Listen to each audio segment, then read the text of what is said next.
북한에서 목숨을 걸고 전해진 충격적인 진실을 공개합니다.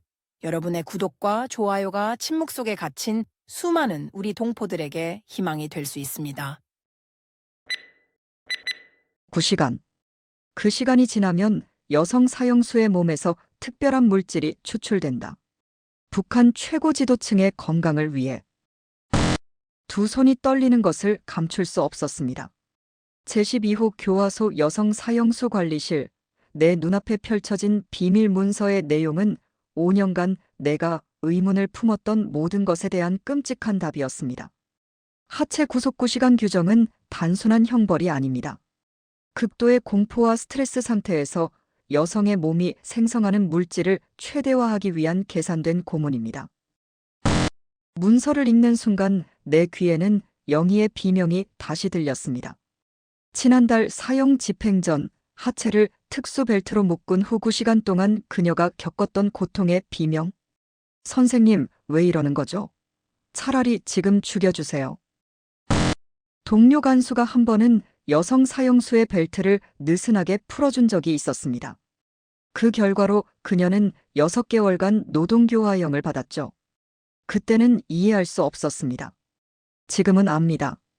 벨트가 풀리면 추출 효율이 급격히 떨어지니까요. 제 이름은 리미양입니다. 함경북도 출신이며 2008년부터 2018년까지 북한 제12호 교화소에서 여성 수감자 관리 담당으로 근무했습니다. 그리고 지금 저는 북한 정권의 가장 어두운 비밀 중 하나를 폭로하려 합니다. 저는 함경북도 회령시 출신의 리미양입니다. 2008년부터 2018년까지 제12호 교화소에서 여성 수감자 관리 담당으로 근무했습니다. 특히 마지막 3년은 특별 처우 대상자, 즉 사형수들을 관리하는 업무를 맡았습니다. 2019년에 탈북해 현재는 대한민국에 정착해 새 삶을 살고 있지만 그 시간의 기억은 제 영혼에 지울 수 없는 상처로 남아 있습니다.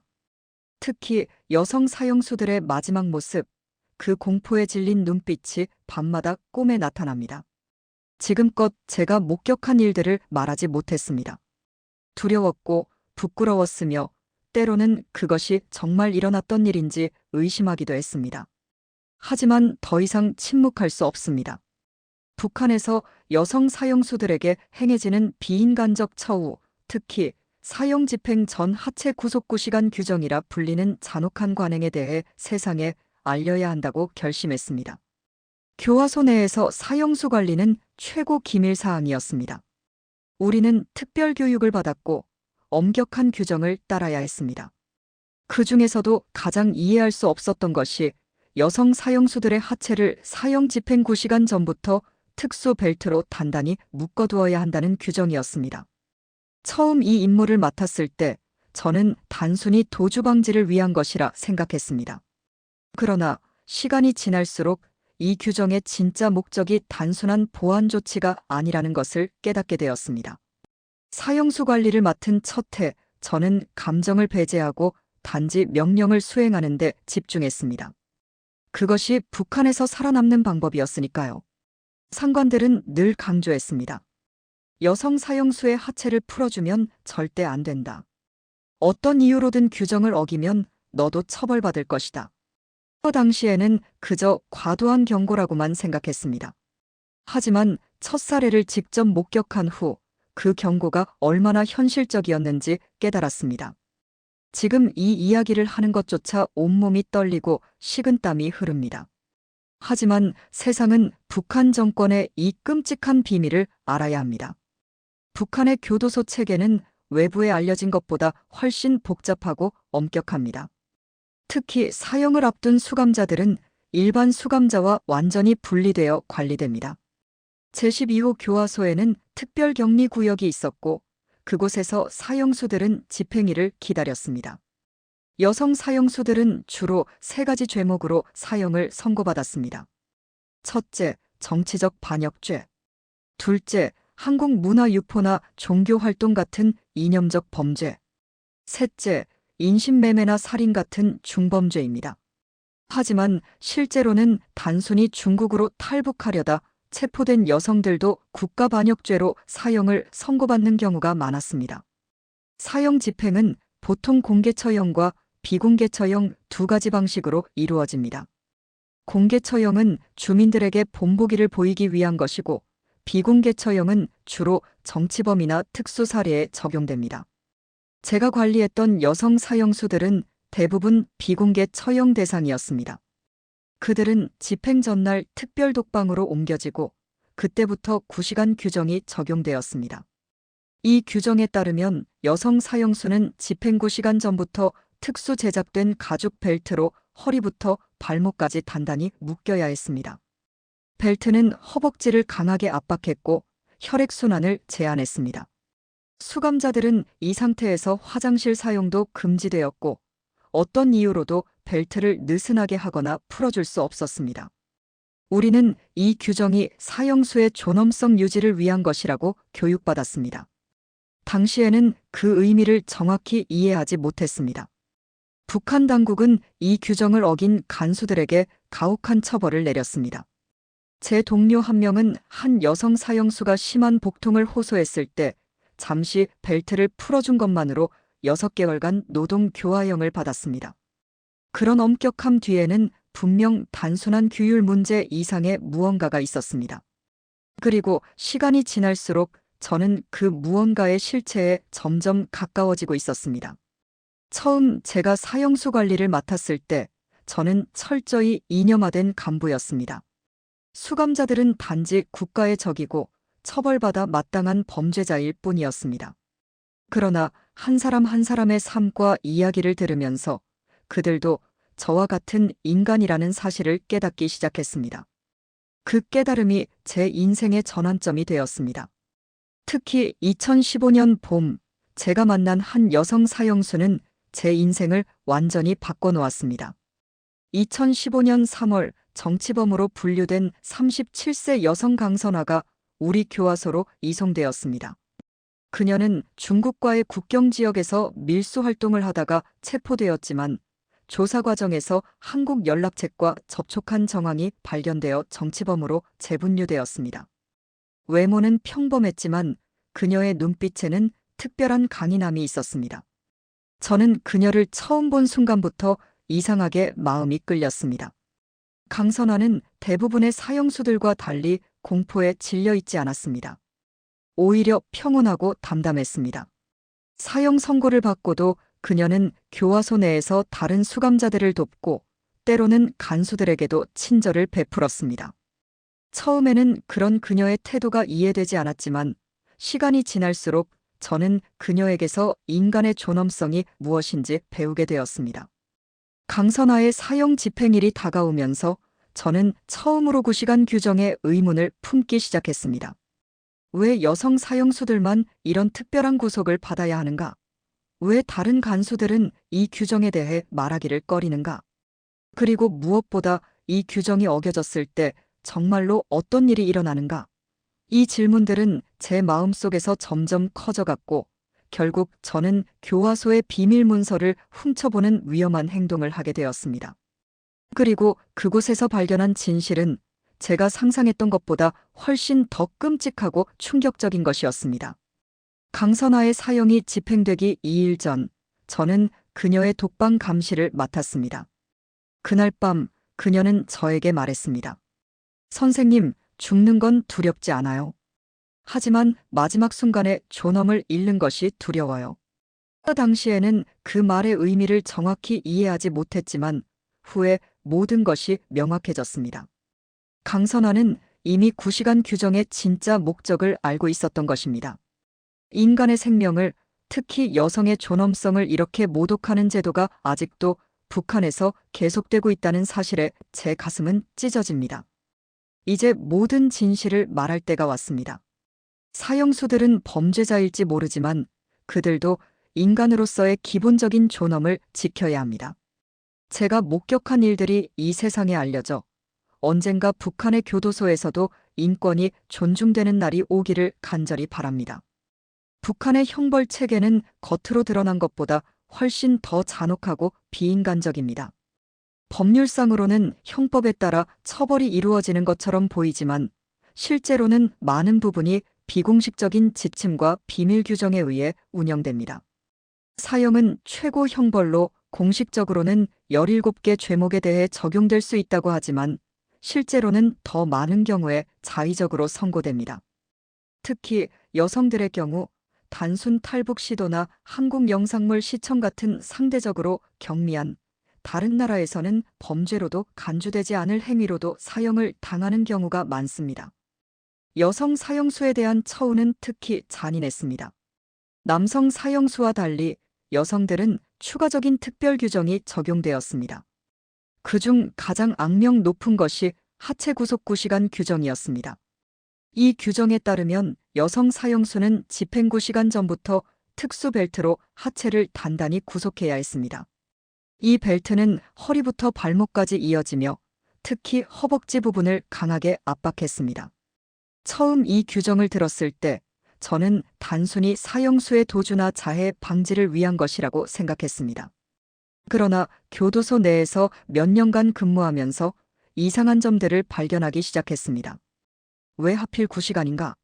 왜 남성 사형수에게는 적용되지 않는가?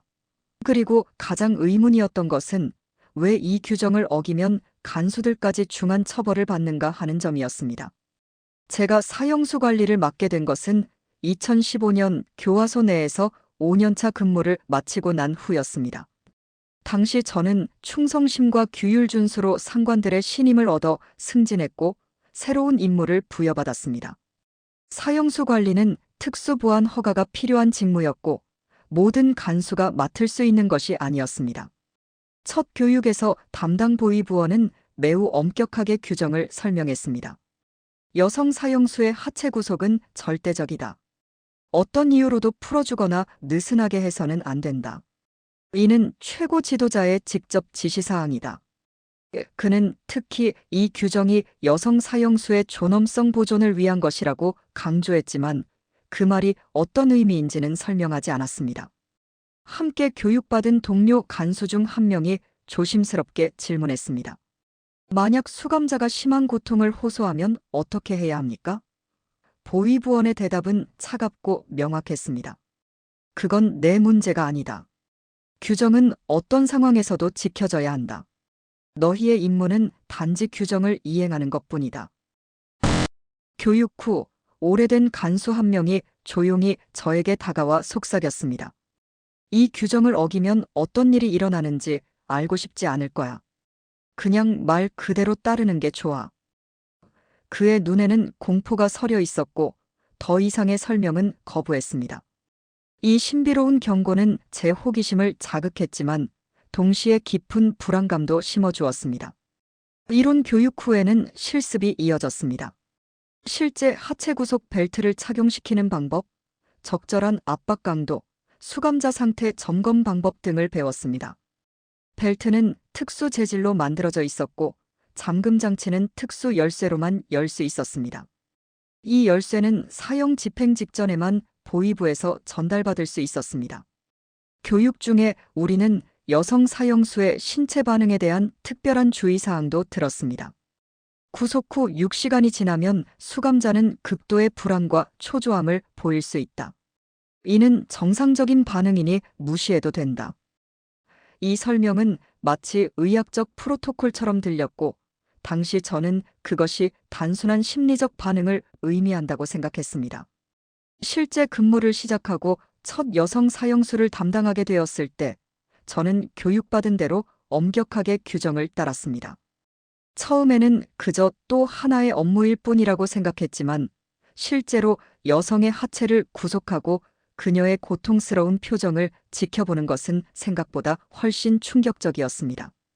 그녀는 처음 몇 시간은 침묵을 지켰지만 6시간이 지나자 갑자기 심한 불안 증세를 보이기 시작했습니다. 땀을 흘리고 몸을 비틀며 때로는 비명을 지르기도 했습니다. 당시 저는 이것이 사형을 앞둔 공포 때문이라고 생각했습니다. 하지만 시간이 흐르면서 저는 이런 반응이 단순한 심리적 공포가 아니라 생리적인 현상, 특히 하체 구속과 직접적인 관련이 있다는 것을 깨닫기 시작했습니다. 그리고 이 깨달음은 저를 더 큰 의문으로 이끌었습니다. 사형 집행 전구 시간 규정은 교도소 내에서 가장 엄격하게 지켜지는 규칙 중 하나였습니다. 이 규정의 시행 방법은 매우 구체적이었습니다. 먼저 사형 집행일이 확정되면 수감자는 특별 독방으로 옮겨졌습니다. 이 독방은 일반 감방보다 훨씬 작고 창문도 없는 완전 밀폐된 공간이었습니다. 바닥에는 얇은 매트 하나만 놓여 있었고 화장실은 단순한 구멍이 전부였습니다.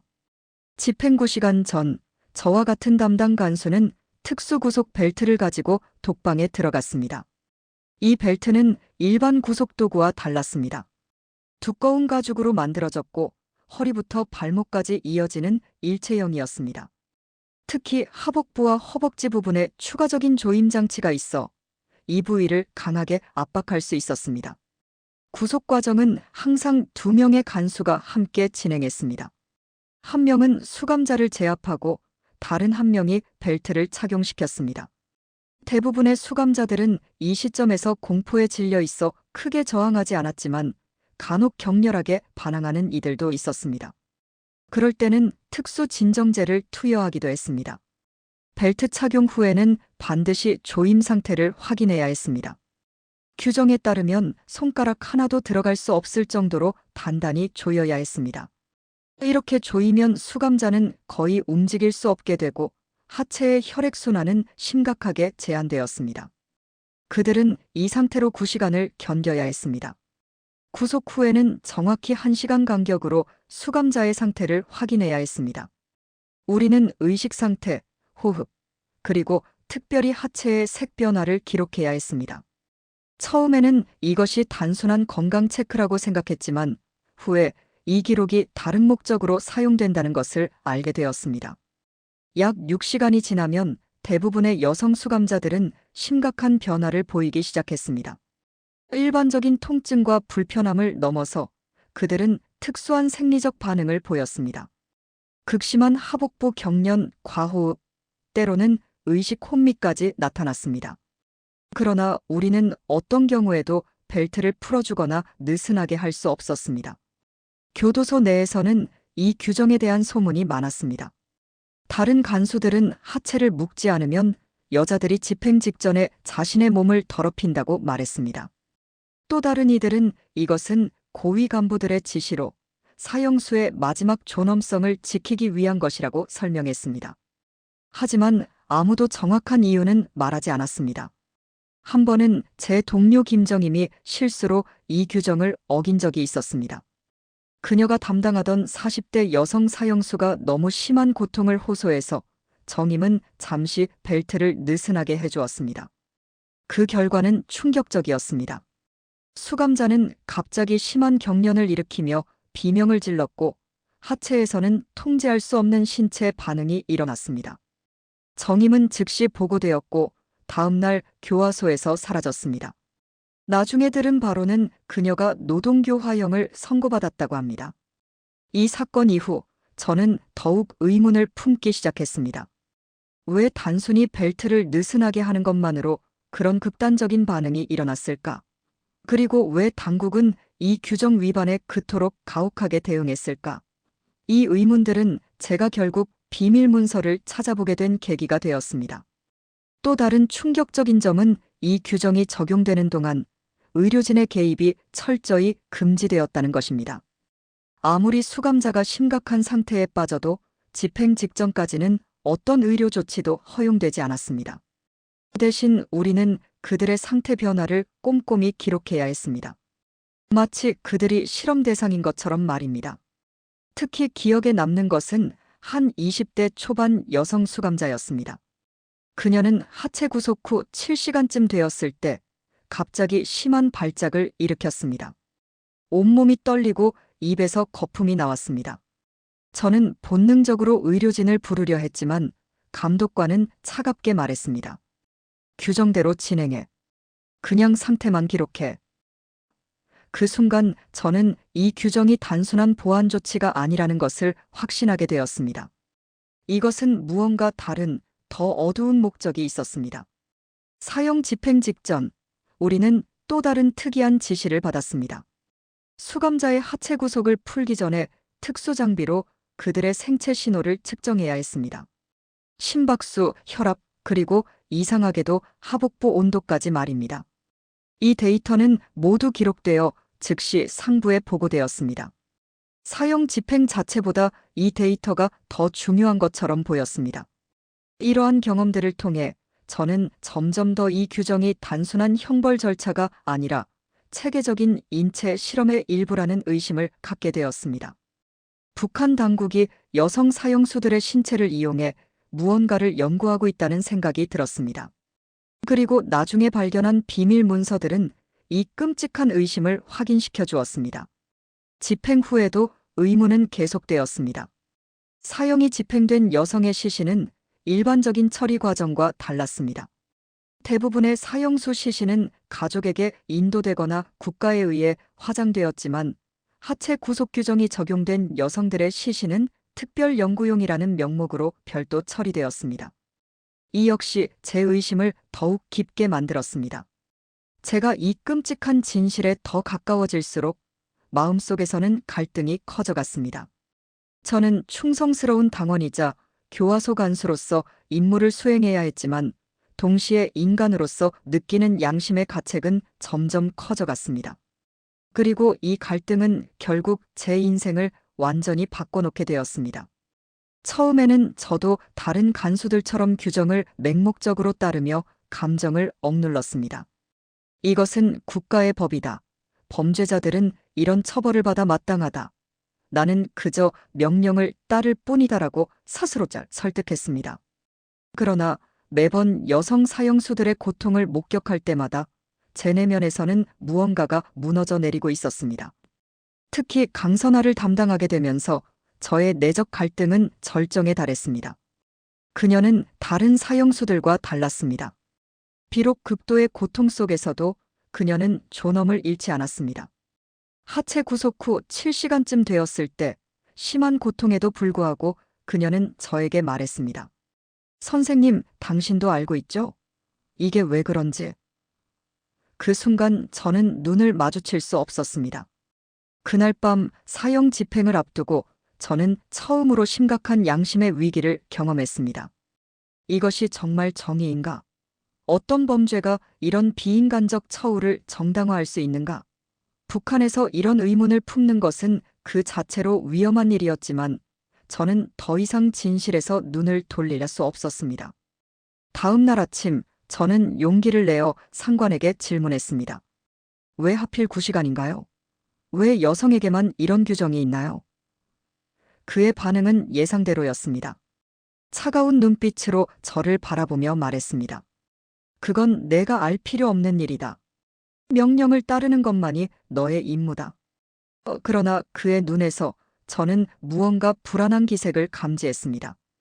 그도 무언가를 숨기고 있었던 것입니다. 그 후 저는 조심스럽게 다른 간수들에게 물어보기 시작했습니다. 대부분은 질문을 회피했지만 몇몇 오래된 간수들은 조금씩 힌트를 주었습니다. 이 여성의 몸에는 특별한 것이 있어. 사형 집행 전에 여성 몸은 특정 물질을 생산한다더라. 그들은 우리가 생각하는 것보다 훨씬 더 가치 있는 존재야. 이런 암시적인 말들이 저를 더욱 혼란스럽게 했습니다. 제 내적 갈등이 극에 달했을 때 우연한 기회가 찾아왔습니다. 교화소 의무실에서 근무하던 의사 한 명이 저에게 은밀히 접근했습니다. 그는 제가 규정에 의문을 품고 있다는 것을 알아차린 것 같았습니다. 진실이 알고 싶으면 행정실 뒤편 서류 보관소에 가봐요. 3번 캐비닛, 붉은 폴더라고 속삭였습니다. 그리고 그는 다시는 저와 대화하지 않았습니다. 나중에 들은 바로는 그가 갑자기 다른 지역으로 전출되었다고 합니다. 저는 위험을 무릅쓰고 그의 말을 따르기로 결심했습니다. 야간 순찰 중 행정실 열쇠를 잠시 빌려 비밀리에 서류 보관소에 들어갔습니다. 3번 캐비닛의 붉은 폴더는 쉽게 찾을 수 있었습니다. 그 안에는 여성 사형수 신체 반응 연구 보고서라는 제목의 문서들이 있었습니다. 문서를 펼치는 순간 제 온몸이 얼어붙었습니다.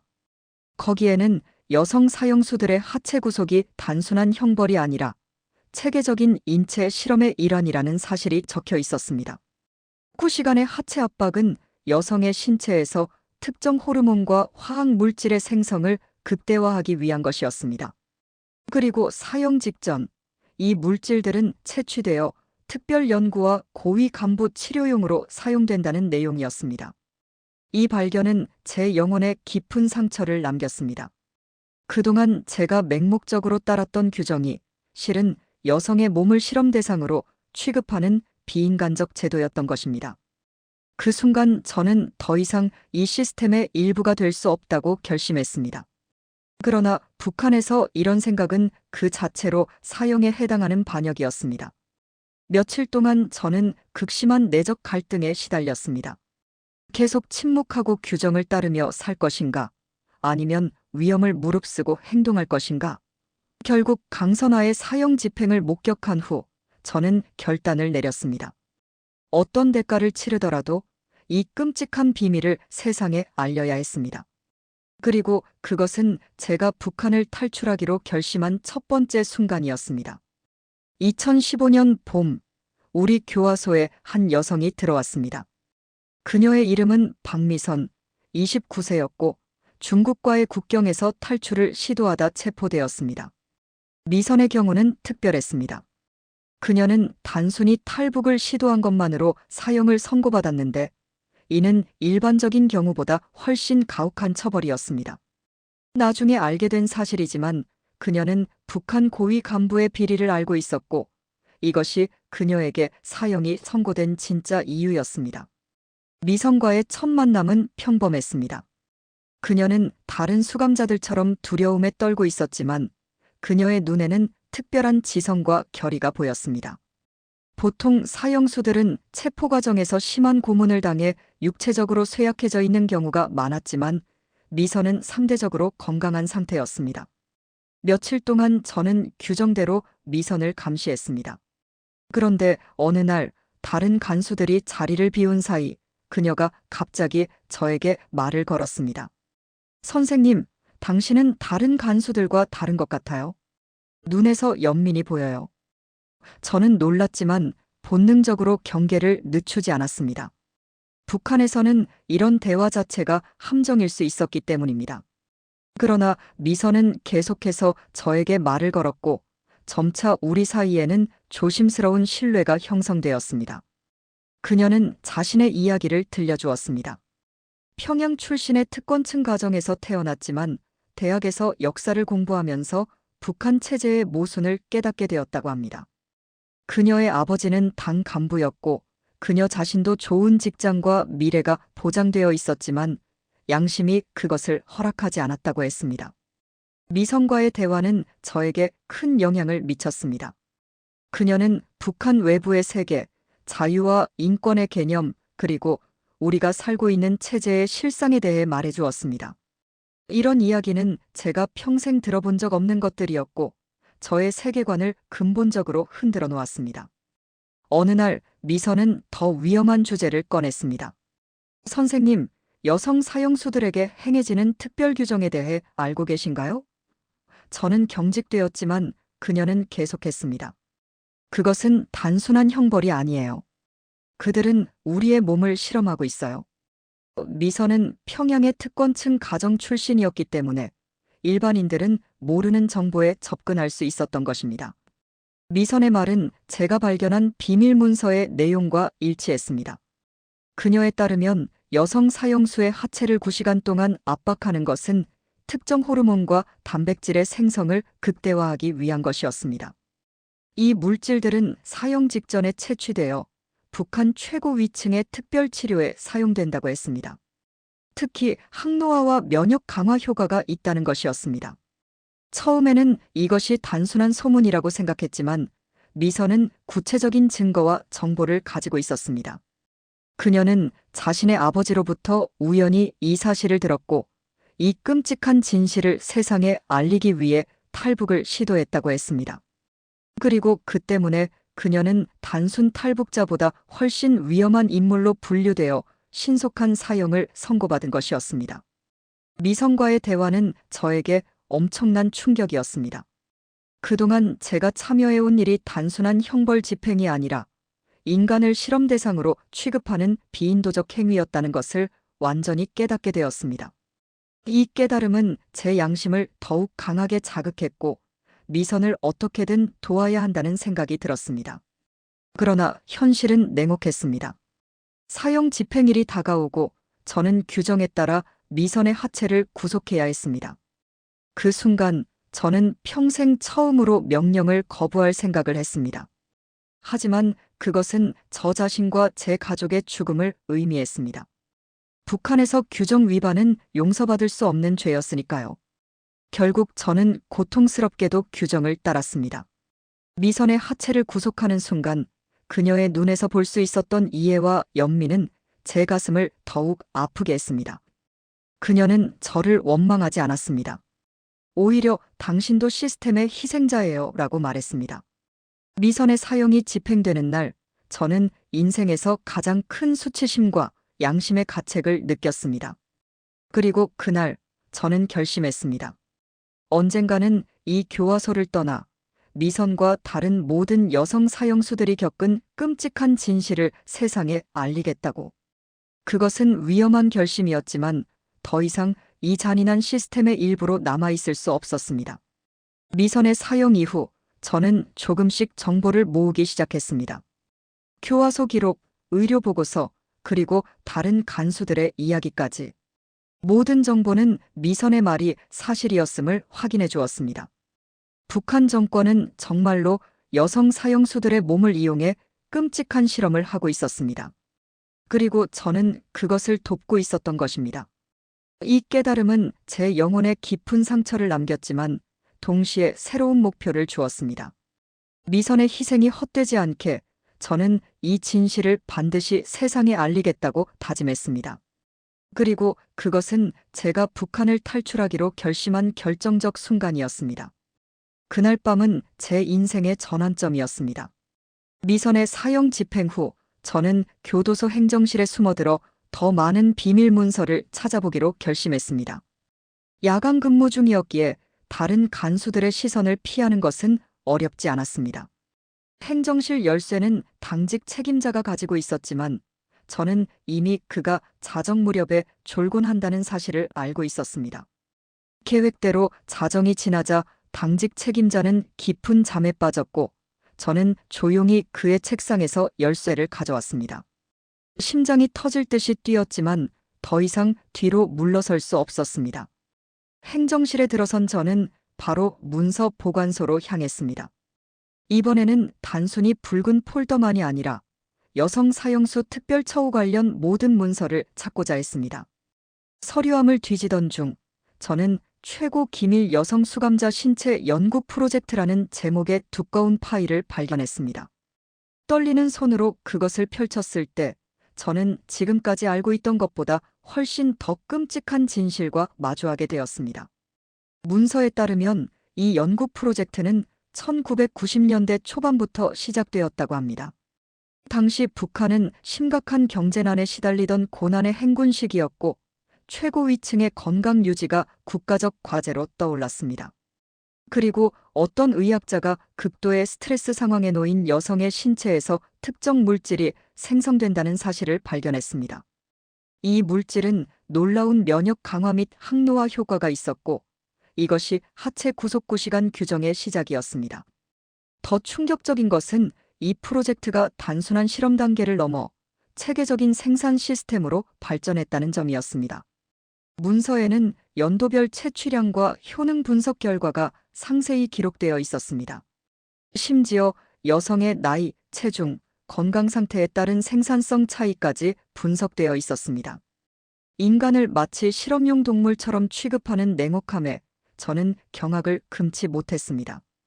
가장 충격적인 발견은 이 물질의 사용처였습니다. 채취된 물질은 최고존엄 건강보존 프로그램이라는 이름으로 김씨 일가와 극소수의 최고위 간부들을 위해 사용되고 있었습니다.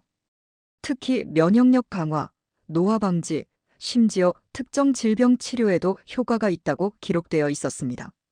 문서 마지막 페이지에는 최근의 연구 성과가 기록되어 있었습니다.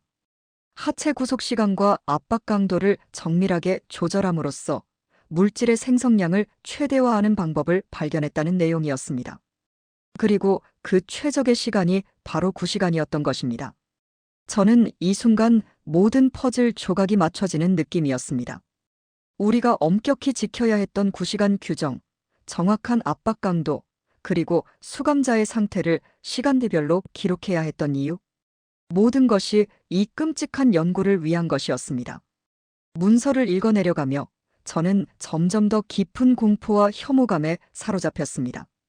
그리고 문득 미선의 말이 떠올랐습니다. 당신도 시스템의 희생자예요. 맞습니다. 저 역시 이 끔찍한 시스템의 피해자였습니다. 진실을 모른 채 저는 이 비인간적 행위의 일부가 되어 있었던 것입니다. 서둘러 문서를 원래 위치에 돌려놓고 행정실을 나서려는 순간 복도에서 발소리가 들렸습니다. 심장이 멎는 듯한 공포 속에서 저는 책상 밑으로 몸을 숨겼습니다. 누군가가 행정실 문을 열고 들어왔고 잠시 주변을 살펴본 후 다시 나갔습니다. 아마도 일상적인 점검이었던 것 같습니다. 그 순간의 공포는 말로 표현할 수 없었지만 동시에 저는 이 모든 위험을 무릅쓰고라도 진실을 파헤쳐야 한다는 확신을 갖게 되었습니다. 무사히 열쇠를 돌려놓고 자리로 돌아온 후 저는 밤새 발견한 사실들을 정리했습니다. 이제 저는 단순한 의심이 아닌 구체적인 증거를 가지고 있었습니다. 북한 정권은 여성 사형수들을 대상으로 체계적인 인체 실험을 하고 있었고 그들의 고통은 최고위층의 건강과 장수를 위한 재료로 사용되고 있었습니다. 이것은 단순한 인권 침해를 넘어선 인류에 대한 범죄였습니다. 그날 밤 저는 결심했습니다. 어떤 대가를 치르더라도 이 끔찍한 진실을 세상에 알려야 한다고. 그리고 그것은 북한을 탈출해야만 가능한 일이었습니다. 처음으로 저는 탈북을 진지하게 고려하기 시작했습니다. 하지만 그것은 극도로 위험한 선택이었고 철저한 준비와 계획이 필요했습니다. 다음 몇 주 동안 저는 겉으로는 충성스러운 간수로 행동하면서 비밀리에 정보를 모으고 탈북 계획을 세웠습니다. 국경 지역 출신이었기에 어느 정도 경로는 알고 있었지만 실제 탈출은 전혀 다른 문제였습니다. 더구나 제가 가진 정보의 중요성을 고려하면 단순히 탈출하는 것만으로는 부족했습니다. 증거를 가지고 나가야 했습니다. 어느 날 우리 교화소에 새로운 여성 사형수가 도착했습니다. 그녀의 이름은 손영애, 23세의 젊은 여성이었습니다. 영희는 중국과의 국경을 넘으려다 체포된 평범한 탈북 시도자였지만 조사 과정에서 한국 드라마를 시청하고 유포한 혐의가 추가되어 사형을 선고받았습니다. 그녀의 어린 나이와 순수한 눈빛은 저를 더욱 괴롭게 했습니다. 영희를 처음 만났을 때 저는 이미 진실을 알고 있었기에 그녀를 다른 시선으로 바라보았습니다. 그녀는 단순한 수감자가 아니라 곧 잔인한 시스템의 희생양이 될 한 인간이었습니다. 규정에 따라 저는 그녀의 상태를 점검하고 기록해야 했지만 매번 죄책감으로 가슴이 무너져 내렸습니다. 영희와의 대화는 조심스러웠습니다. 제가 그녀에게 너무 친절하게 대하면 다른 간수들의 의심을 살 수 있었기 때문입니다. 그러나 시간이 지날수록 우리 사이에는 미묘한 신뢰가 형성되었습니다. 그녀는 자신의 이야기를 들려주었습니다. 어려서 부모를 잃고 친척 집에서 자랐으며 항상 바깥 세상에 대한 호기심이 많았다고 합니다. 한국 드라마를 통해 알게 된 바깥 세상의 모습은 그녀에게 희망과 꿈을 주었고 그래서 탈북을 결심했다고 했습니다. 영희의 순수함과 꿈은 저를 더욱 아프게 했습니다. 그녀는 단지 더 나은 삶을 꿈꾸었을 뿐인데 이제 끔찍한 실험의 대상이 될 운명이었습니다. 그리고 가장 고통스러운 것은 제가 그 과정의 일부가 되어야 한다는 사실이었습니다. 어느 날 밤 다른 간수들이 자리를 비운 틈을 타 저는 영희에게 조심스럽게 다가갔습니다. 힘들지? 곧 사형 집행일이 다가오는데. 그녀는 고개를 끄덕였습니다. 두렵지만 어쩔 수 없죠. 다만 하나 걱정되는 건. 그녀는 말을 멈추었습니다. 뭐가 걱정돼? 제가 물었습니다. 그녀는 잠시 망설이다가 낮은 목소리로 말했습니다. 다른 사형수들이 말하더라고요. 집행 전에 특별한 고문이 있다고. 그 순간 저는 결심했습니다. 영희에게 진실을 말해야 했습니다. 비록 그것이 그녀를 더 두렵게 할 수 있고 저 자신도 위험에 처할 수 있지만 그녀는 최소한 자신에게 무슨 일이 일어날지 알 권리가 있었습니다. 영희야, 들어봐. 내가 들은 것은 사실이야. 하지만 그것은 단순한 고문이 아니라. 저는 떨리는 목소리로 하체 구속의 진짜 목적에 대해 설명했습니다. 영희의 얼굴이 창백해졌습니다. 그럼 저는 그저 말을 잇지 못하는 그녀를 보며 저는 갑자기 강한 결의를 느꼈습니다. 영희야, 나는 너를 도울 방법을 찾을 거야. 약속할 수는 없지만 최선을 다할게. 이것은 매우 위험한 약속이었지만 그 순간 저는 진심이었습니다. 그 후 저는 더욱 적극적으로 탈출 계획을 세우기 시작했습니다. 영희의 사형 집행일은 2주 후로 예정되어 있었고 그 전에 행동해야 했습니다. 하지만 교화소 탈출은 거의 불가능에 가까웠고 특히 수감자를 데리고 탈출하는 것은 더더욱 어려웠습니다. 그럼에도 저는 포기하지 않았습니다. 영희를 구하는 것은 불가능할지 모르지만 최소한 그녀의 이야기와 다른 희생자들의 진실을 세상에 알리는 것은 제 책임이라고 느꼈습니다. 하지만 계획은 예상치 못한 방향으로 흘러갔습니다. 영희와의 대화 이후 저는 다른 간수들이 저를 이상한 시선으로 바라보는 것을 느꼈습니다. 누군가 우리의 대화를 엿들었거나 제 행동이 의심을 샀을 가능성이 있었습니다. 그리고 결국 제 두려움은 현실이 되었습니다. 3명의 보위부원이 갑자기 저를 찾아왔습니다. 리미향 동무, 지금 당장 우리와 함께 가야겠어. 그들은 어떤 설명도 없이 저를 데려갔고 저는 끝내 영희에게 작별 인사조차 할 수 없었습니다. 그날부터 제 인생에서 가장 어둡고 고통스러운 시간이 시작되었습니다. 2016년 여름, 제가 진실을 알아가던 그 무렵, 제12호 교화소에는 또 다른 중요한 사건이 일어났습니다. 김정은 체제가 공고해지면서 모든 국가기관에 대한 감시와 통제가 강화되고 있었습니다. 우리 교화소도 예외는 아니었고 평양에서 특별감찰단이 파견되어 전반적인 운영 실태를 점검하기 시작했습니다. 감찰단의 도착은 모든 간수들에게 긴장감을 불러일으켰습니다. 그들은 수감자 관리부터 행정 업무까지 모든 것을 꼼꼼히 조사했고 특히 사형수 관리 절차에 큰 관심을 보였습니다. 처음에는 이것이 단순한 정기 점검이라고 생각했지만 곧 다른 목적이 있다는 것을 깨달았습니다. 감찰단 책임자 김중령은 특히 여성 사형수 관리에 집중했습니다. 그는 하체 구속구 시간 규정의 이행 상황을 상세히 확인했고 관련 기록들을 모두 검토했습니다. 그의 태도는 일반적인 감독관과 달랐습니다. 그는 규정 준수 여부보다 그 효과에 더 관심이 있는 것 같았습니다. 어느 날 김중령은 저를 개인적으로 불러 면담했습니다. 리미향 동무, 자네는 이 업무를 몇 년째 맡고 있지? 그의 질문은 친근한 것 같았지만 눈빛은 날카로웠습니다. 네, 3년 정도 됩니다. 제가 대답하자 그는 잠시 저를 관찰하더니 말을 이었습니다. 자네가 특별한 관심을 가지고 있다고 들었네. 특히 여성 사형수들의 상태 변화에 대해서 말이야. 그 순간 저는 등줄기에 식은땀이 흐르는 것을 느꼈습니다. 누군가가 제 행동을 감시하고 있었던 것입니다. 최대한 침착하게 대답했습니다. 단지 임무를 충실히 수행하고 있을 뿐입니다. 규정에 따라 수감자의 상태를 정확히 기록하는 것이 제 의무니까요. 김중령은 미소를 지었지만 그것은 따뜻함과는 거리가 먼 표정이었습니다. 물론. 하지만 단순한 의무 이상의 호기심은 때로 위험할 수 있다는 것을 명심하게. 이 대화 이후 저는 더욱 신중하게 행동했습니다. 김중령과 그의 감찰단은 분명 무언가를 의심하고 있었고 저는 그들의 레이더에 걸린 상태였습니다. 그럼에도 불구하고 저는 계속해서 정보를 모았습니다.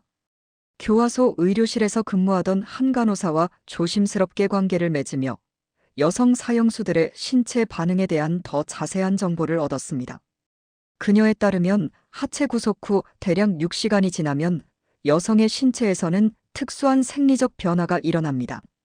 혈액순환이 제한되고 극도의 스트레스 상태가 지속되면 신체는 일종의 생존 반응으로 특정 호르몬과 단백질을 대량 생산하기 시작한다는 것입니다. 이 물질들은 보통 상태에서는 미량만 생성되지만 이런 극단적 상황에서는 생성량이 폭발적으로 증가합니다. 가장 충격적인 사실은 이 물질들이 체내에서 가장 농축되는 시점이 정확히 9시간째라는 점이었습니다. 그래서 그 시간이 마법의 숫자로 여겨졌고 규정으로 고정된 것이었습니다. 또한 이 물질을 채취하는 방법도 매우 구체적이었습니다. 사용 직전 특수 주사기로 하복부와 허벅지 상부에서 체액을 추출하는 것이었습니다. 간호사는 이 이야기를 하면서 몹시 두려워했습니다. 이런 말을 해서는 안 돼요. 누구에게도 말하지 말아요. 이건 최고 기밀이에요. 그녀의 공포는 이 정보의 심각성을 더욱 확인시켜 주었습니다. 이것은 단순한 소문이나 추측이 아니라 교화소 내에서 실제로 일어나고 있는 일이었습니다. 이 모든 정보를 종합하며 저는 전체 그림을 점점 더 명확하게 볼 수 있었습니다. 하체 구속 9시간 규정은 여성 사형수들의 신체에서 특정 물질을 최대한 많이 추출하기 위한 과학적으로 계산된 절차였습니다.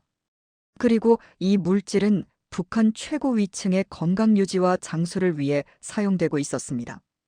인간의 존엄성을 완전히 무시한 이 시스템은 제가 상상했던 것보다 훨씬 더 체계적이고 냉혹했습니다.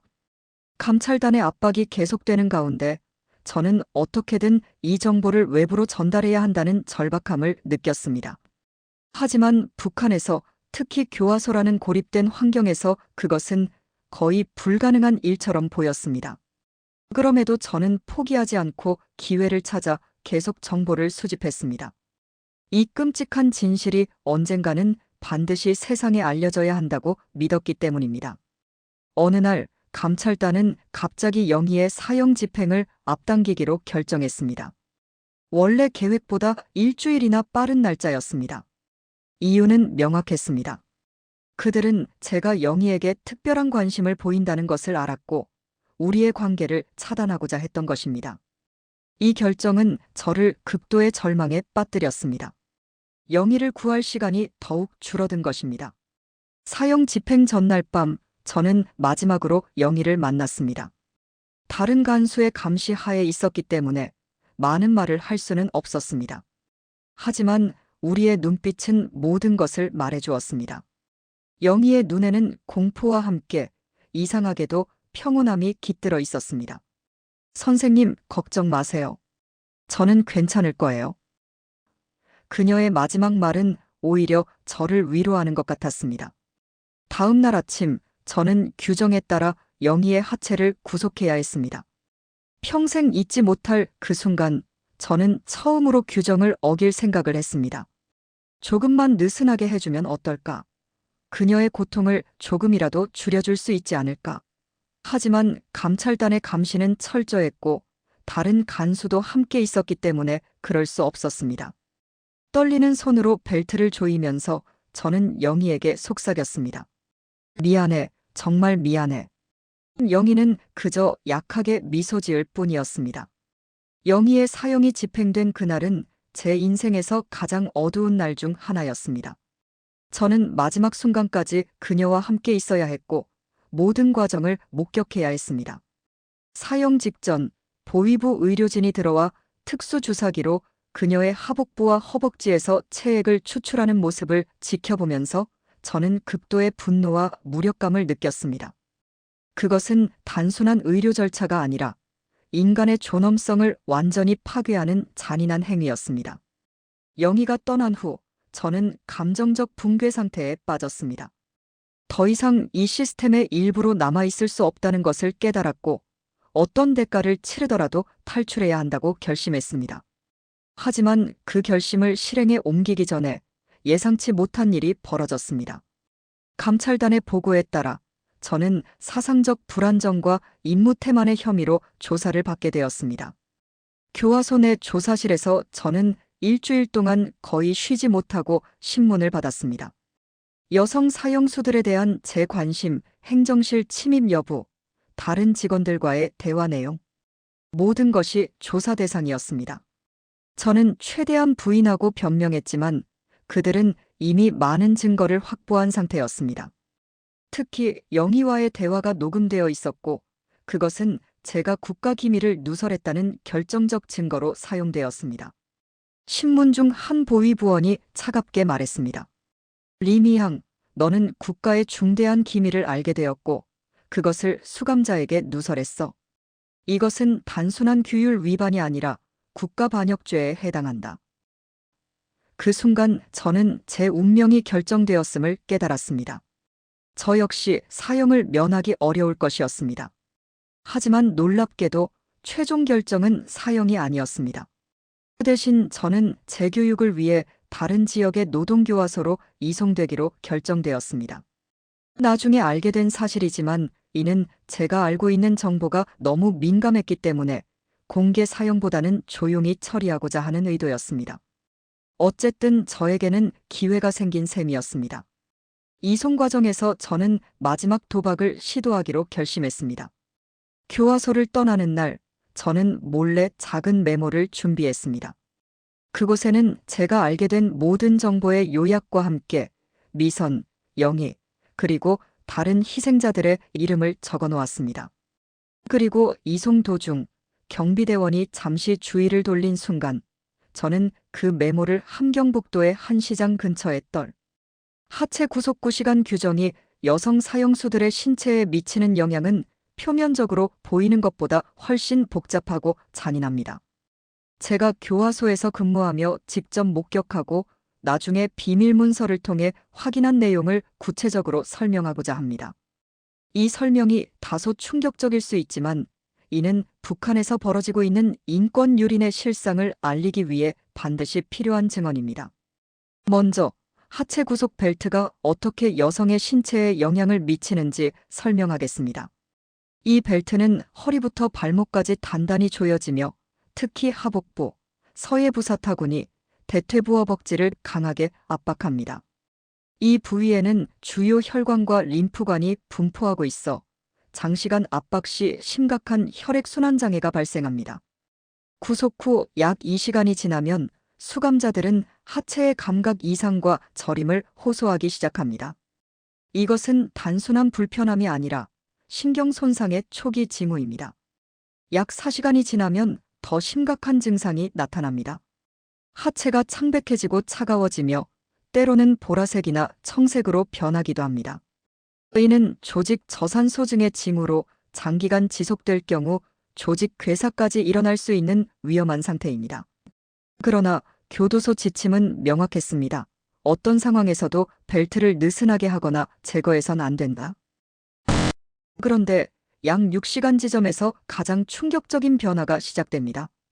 여성 사형수들의 신체는 이 극단적인 스트레스와 고통에 반응하여 특수한 생존 메커니즘을 작동시킵니다.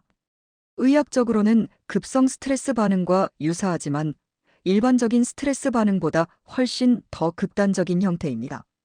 북한 의학 문서에 따르면 이 상태에서 여성의 신체는 평소보다 최대 200배 많은 특정 스트레스 호르몬과 단백질을 생산하기 시작합니다. 이 물질들은 주로 부신과 난소에서 생성되며 하복부와 골반 부위에 고농도로 축적됩니다. 그리고 이것이 바로 북한 당국이 추구하는 것입니다. 문서에 따르면 이 물질들은 놀라운 면역 강화 및 항노화 효과가 있으며 특히 세포 재생과 조직 회복을 촉진하는 특성이 있다고 합니다. 북한 의학계는 이것을 생존인자라고 명명했으며 이 물질의 추출과 정제를 위한 특수 프로토콜까지 개발했습니다. 8시간이 지나면 대부분의 여성 사형수들은 극도의 고통과 생리적 변화로 의식이 혼미해집니다. 일부는 발작을 일으키거나 실신하기도 합니다. 그러나 이때가 바로 생존인자의 농도가 최고조에 달하는 시점입니다. 19시간째가 되면 특수 훈련을 받은 의료진이 투입되어 사형 집행 직전에 여성의 하복부, 서예부, 때로는 골반 내부에서 직접 체액을 추출합니다. 이 과정은 무척 고통스럽지만 수감자는 이미 극도의 고통과 쇼크 상태에 있어 저항하지 못합니다. 가장 비인간적인 부분은 이 과정이 단순한 실험이 아니라 체계화된 생산 시스템으로 작동한다는 점입니다. 북한 문서에는 여성의 나이, 체중, 건강 상태에 따른 생산성 차이까지 분석되어 있었습니다. 특히 20대 초중반의 건강한 여성이 가장 효율적이라고 기록되어 있었습니다. 이것은 인간을 단순한 자원으로 취급하는 극단적 비인도성의 증거입니다. 또한 하체 구속 시간이 9시간으로 고정된 이유도 문서에 명확히 기록되어 있었습니다. 5-6시간이 지나면 호르몬 생성이 시작되지만 정확히 9시간이 지났을 때 생성량이 최대치에 달합니다. 10시간 이상 지속되면 오히려 호르몬 수치가 감소하거나 체내에서 분해되기 시작하여 추출 효율이 떨어진다고 합니다. 이런 냉혹한 계산에 따라 9시간이라는 마법의 숫자가 결정된 것입니다. 만약 여성 사형수의 하체 구속이 풀리거나 느슨해지면 어떤 일이 발생할까요? 이것이 바로 제가 처음 품었던 의문이었고 북한 당국이 이 규정을 엄격히 지키도록 강요하는 이유였습니다.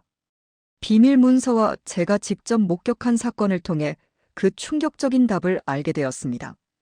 하체 구속이 6시간 이상 지속된 후 갑자기 풀리면 여성의 신체는 급격한 혈류 회복을 경험합니다. 이를 의학적으로는 재관류 증후군이라고 하며 매우 위험한 상태입니다. 혈액이 갑자기 산소가 부족했던 조직으로 다시 흘러들어가면서 축적된 독소와 사이토카인 면역 물질이 한꺼번에 혈류로 방출됩니다. 이로 인해 급격한 혈압 강화, 심장 부정맥, 쇼크 상태가 발생할 수 있습니다. 하지만 북한 당국이 정말로 두려워하는 것은 다른 현상입니다. 하체 구속이 풀리면 체내에 축적된 생존 인자가 급속히 분산되거나 분해됩니다.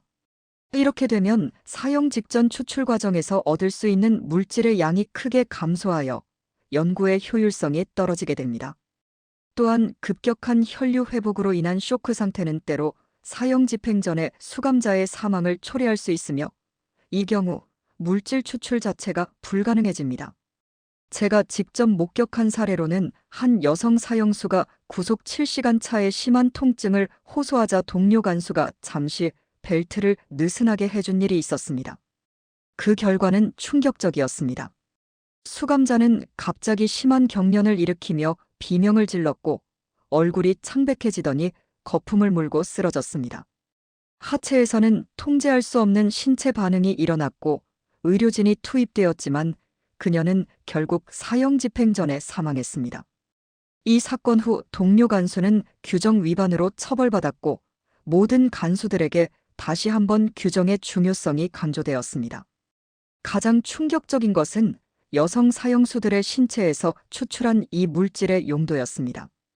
비밀 문서에 따르면 추출된 생존 인자는 복잡한 정제 과정을 거쳐 특별 의료용 제제로 변환됩니다. 이 제제는 주로 최고위 지도층을 위한 항노화 치료, 면역 강화, 특정 질병 치료에 사용됩니다. 특히 문서에는 이 물질이 최고 존엄의 건강과 장수를 위한 필수 요소라고 명시되어 있었습니다. 더 놀라운 사실은 이 연구가 1990년대 초반부터 시작되어 30년 가까이 계속되고 있다는 점입니다. 초기에는 실험적 성격이 강했지만 시간이 지남에 따라 더욱 체계화되고 효율적으로 발전했습니다.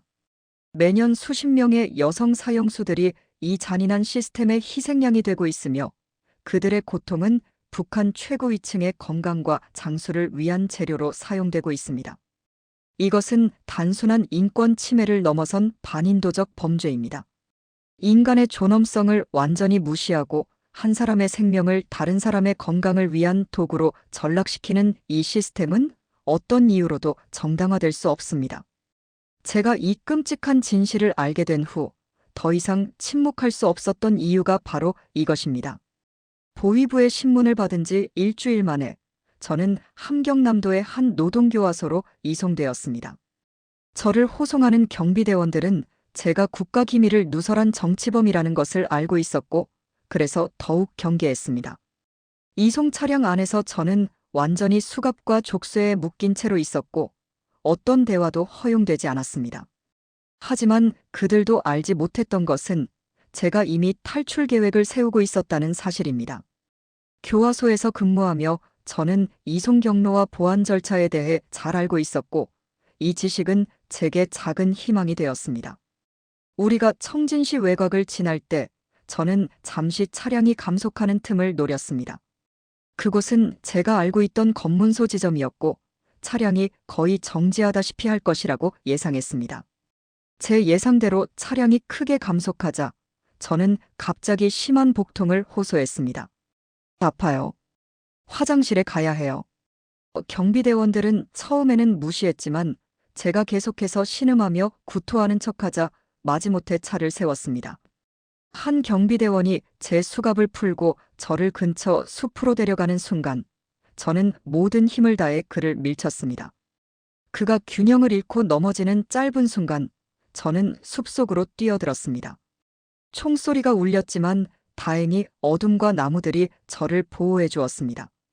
저는 숨이 터질 듯이 뛰었고 가능한 한 멀리 도망쳤습니다. 그날 밤 저는 숲속에서 떨며 밤을 보냈고 다음 날부터는 오직 밤에만 움직이기 시작했습니다. 제 목표는 중국 국경이었습니다. 함경북도 출신이었기에 저는 국경 지역의 지리를 어느 정도 알고 있었고 이것이 제 유일한 희망이었습니다. 5일간의 필사적인 도피 끝에 저는 두만강 국경에 도달했습니다. 그러나 국경은 철저히 감시되고 있었고 혼자서 건너는 것은 불가능해 보였습니다. 이틀 동안 저는 강가에 숨어 기회를 엿보았습니다. 식량도 다 떨어지고 체력도 한계에 달했을 때 예상치 못한 도움이 찾아왔습니다. 한밤중에 작은 배를 타고 강을 건너는 3명의 인형을 발견했습니다. 그들은 브로커와 탈북자들이었습니다. 저는 목숨을 걸고 그들에게 접근했고 도움을 요청했습니다. 처음에 그들은 매우 경계했지만 제가 교화소 간수였다는 사실과 북한의 끔찍한 비밀을 알고 있다는 말에 관심을 보였습니다. 특히 브로커는 제 정보가 가치 있을 것이라고 판단한 듯 했습니다. 당신을 데려갈 수는 있지만 중국에서의 안전은 보장할 수 없어. 그리고 대가도 필요하오. 브로커의 말에 저는 망설임 없이 대답했습니다.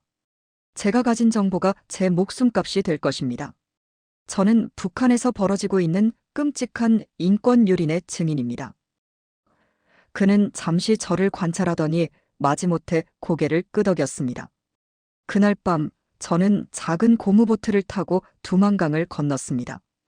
강물은 차갑고 흐름이 빨랐지만 자유를 향한 제 의지는 더 강했습니다.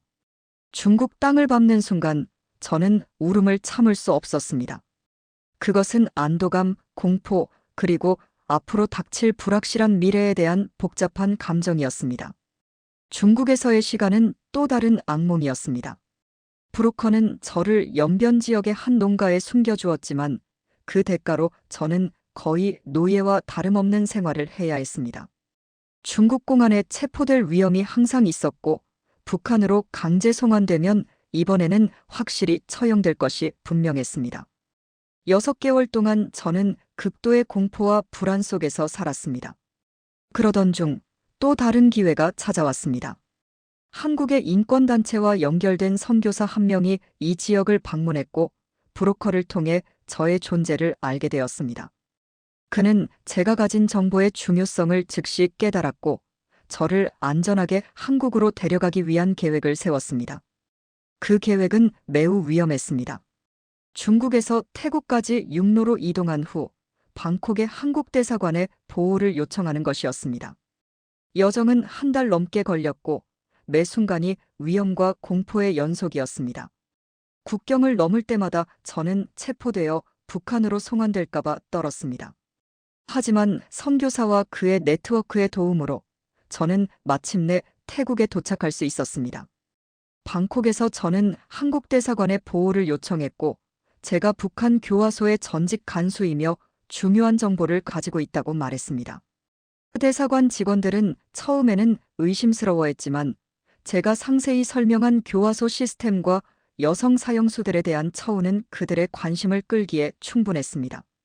특히 하체 구속구 시간 규정과 그 목적에 대한 제 증언은 그들을 경악시켰습니다. 3개월간의 조사와 신문 끝에 저는 마침내 한국 입국 허가를 받았습니다. 2019년 4월 저는 인천공항을 통해 대한민국 땅을 밟았습니다.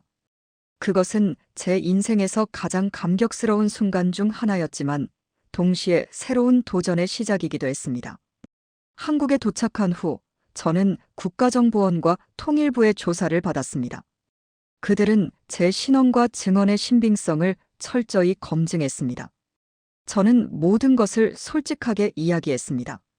교화소에서의 제 역할, 여성 사형수들에 대한 처우, 그리고 제가 발견한 끔찍한 진실까지. 조사관들은 때로 제 이야기를 믿기 어려워했지만 제가 제공한 세부 정보와 북한 내부 시스템에 대한 지식은 제 증언의 신빙성을 뒷받침했습니다.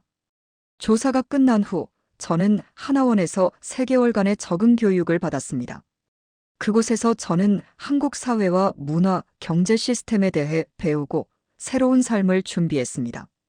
동시에 심리 상담을 통해 제가 겪은 트라우마를 조금씩 극복해 나갔습니다. 하지만 미선, 영희, 그리고 다른 많은 여성 사형수들의 얼굴은 여전히 제 꿈에 자주 등장합니다. 하나원을 수료한 후 저는 서울 외곽의 작은 아파트에 정착했습니다. 정부의 정착 지원금으로 기본적인 생활을 시작했고 조금씩 한국 사회에 적응해 나갔습니다. 처음에는 모든 것이 낯설고 두려웠습니다. 지하철, 스마트폰, 인터넷. 북한에서는 상상도 할 수 없었던 기술과 자유가 저를 압도했습니다. 한국에서의 첫 1년은 주로 적응과 회복의 시간이었습니다.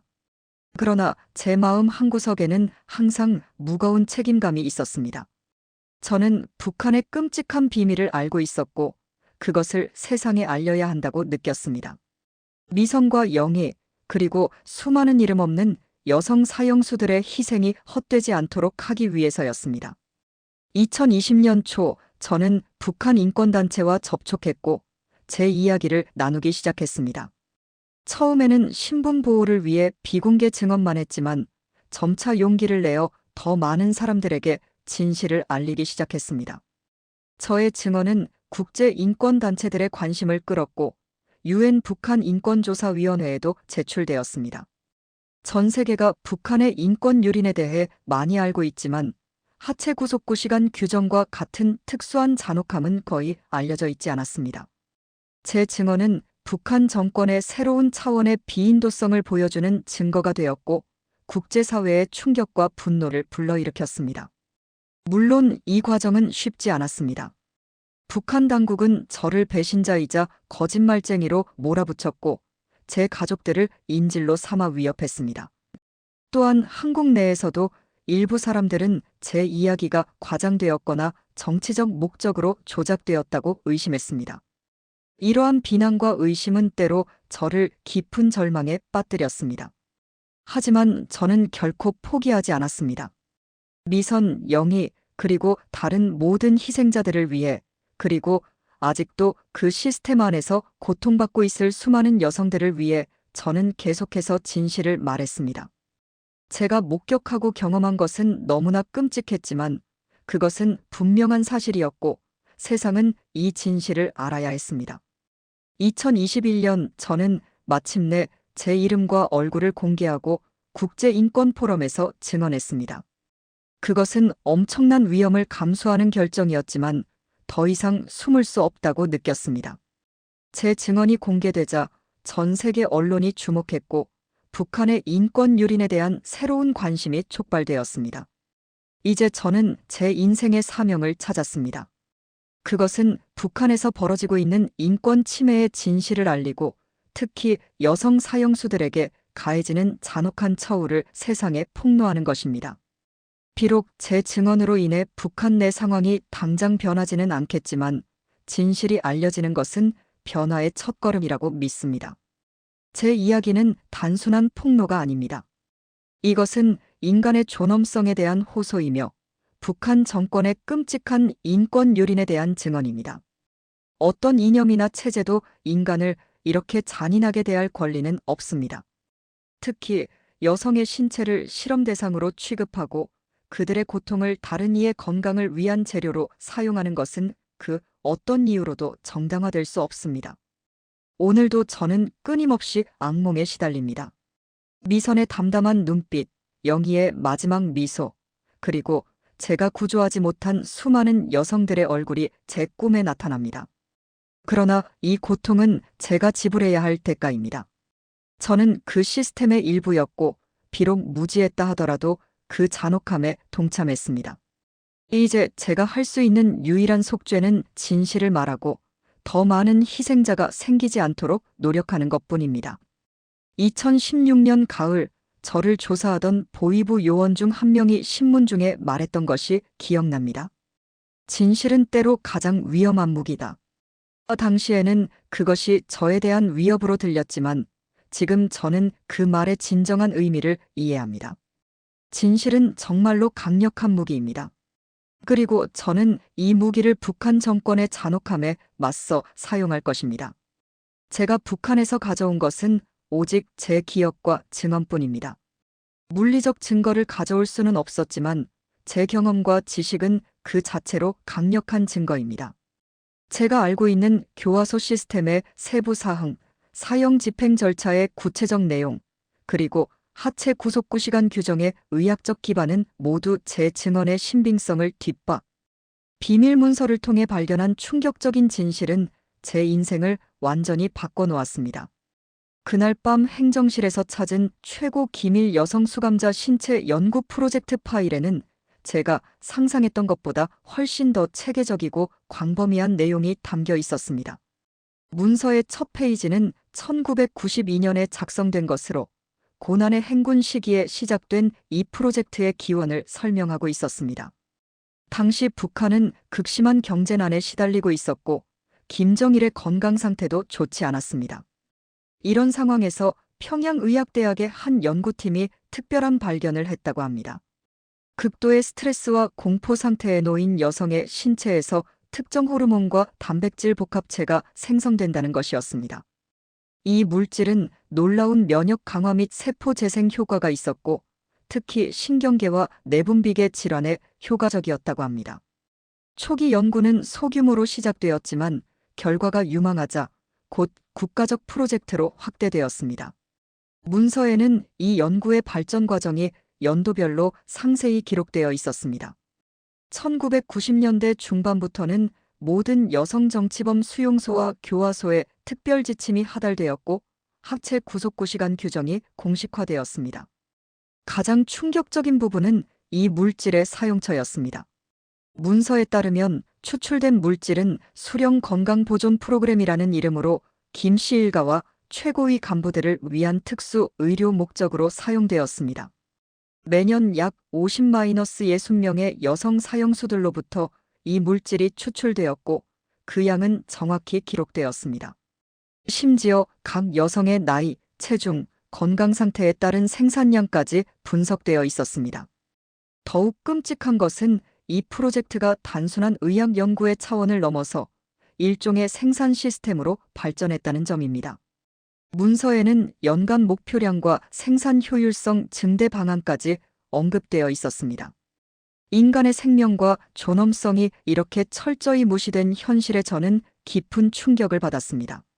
문서의 마지막 부분에는 최근의 연구 성과가 기록되어 있었습니다. 여성 사형수의 하체를 구속하는 시간과 압박 강도를 정밀하게 조절함으로써 물질의 생성량을 최대화하는 방법이 발견되었다는 내용이었습니다. 그리고 그 최적의 시간이 바로 9시간이었던 것입니다.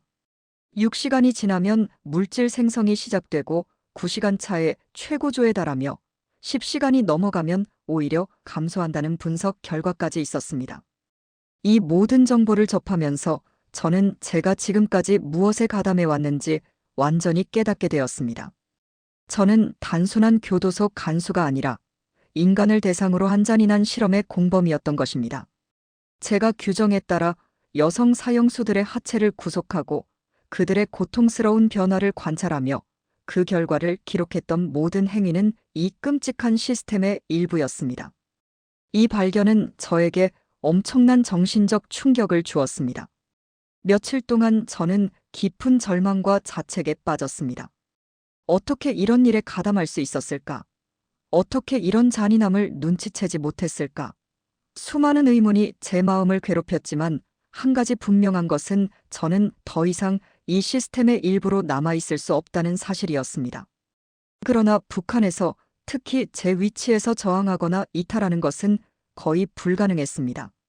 제가 알게 된 정보는 최고 기밀이었고 이를 누설하거나 의문을 제기하는 것 자체가 사형에 해당하는 범죄였습니다.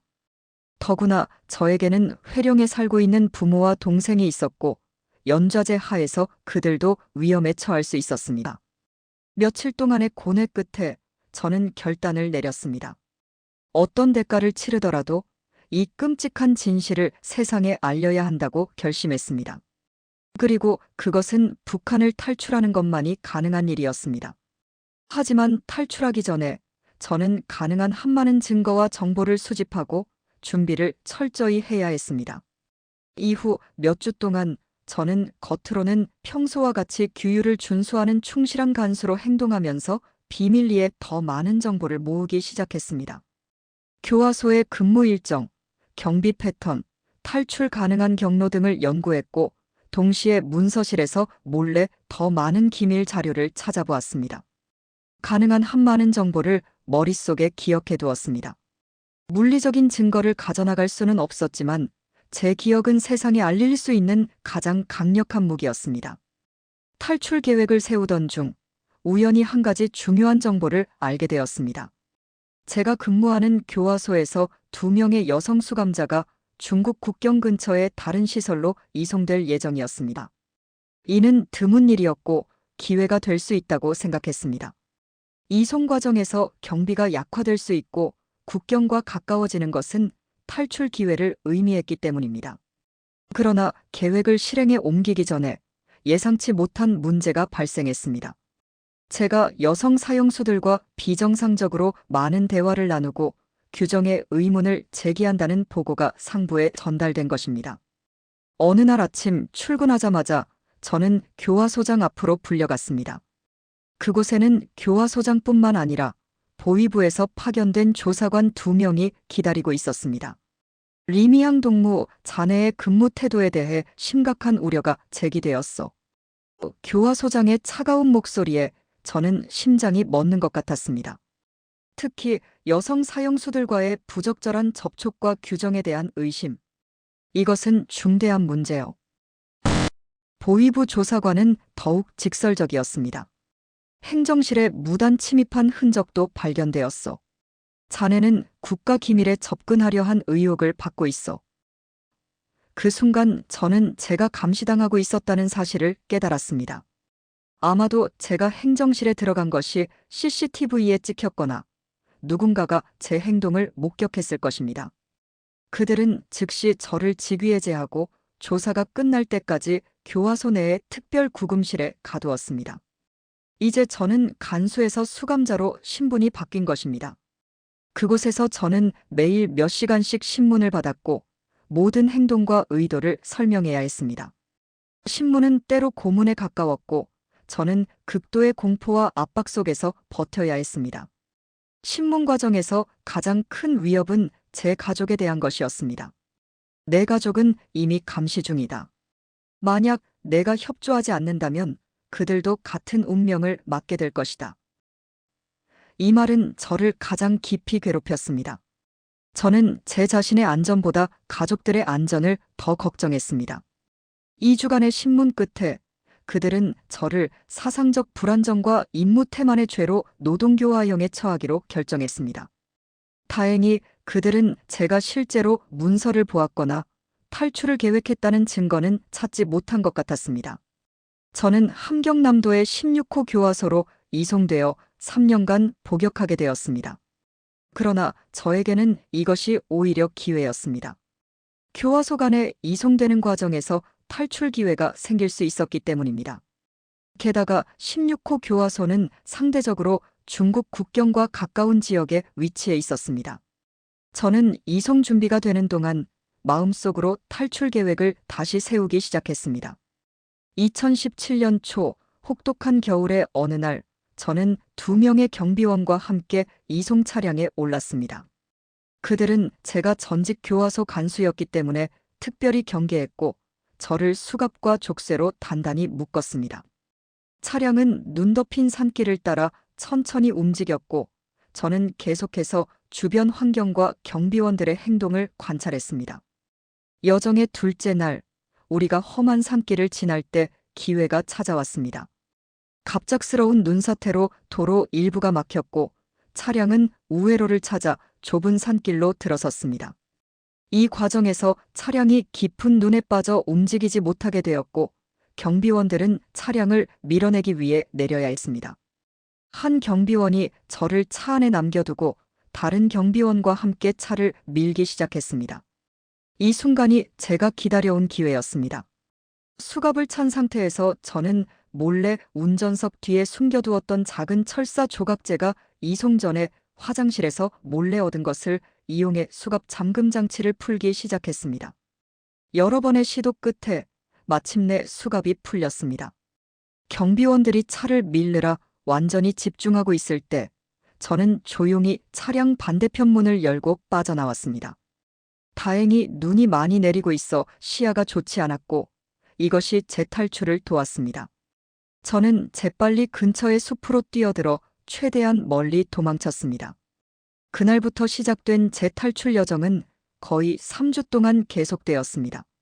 저는 낮에는 숨어 있고 밤에만 이동하며 작은 마을과 농가를 피해 산속으로 계속 이동했습니다.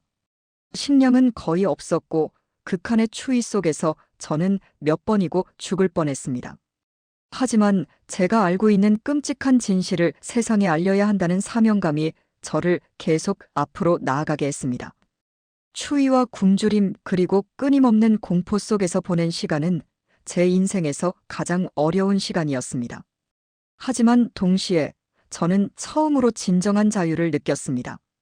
더 이상 잔인한 시스템의 일부가 아니었고 제 양심에 따라 행동할 수 있었습니다.